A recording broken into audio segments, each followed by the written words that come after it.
আসসালামু আলাইকুম। বিএনপি ছাড়া যদি 15 বছর নির্বাচন হয়ে থাকে, তাহলে আওয়ামী লীগ ছাড়া কেন আমাদের আগামী নির্বাচন হবে না?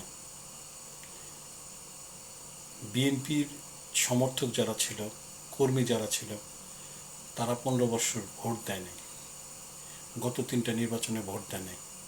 তাদেরকে কেউ তো বলে নাই তারা কোথায় গেল, তাদের খোঁজ খবর নেয় নাই। এখন আওয়ামী লীগের ভোটাররা কোথায় যাবে এটা নিয়ে সবাই চিন্তিত কেন?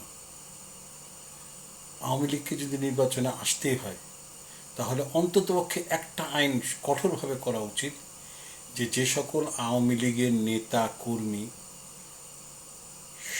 দুর্নীতি, হত্যা, খুন, গুম এগুলোর সঙ্গে জড়িত ছিল এবং যাদের নামে মামলা দায়ের করা হয়েছে, তারা সবাই এই নির্বাচনের জন্য এবং তাদের তাদের নামে মামলা হবে, তারা এই নির্বাচন এবং পরবর্তীতে তাদের মামলা খারিজ হওয়ার আগ পর্যন্ত তারা কোনো নির্বাচনে অংশগ্রহণ করতে পারবে না।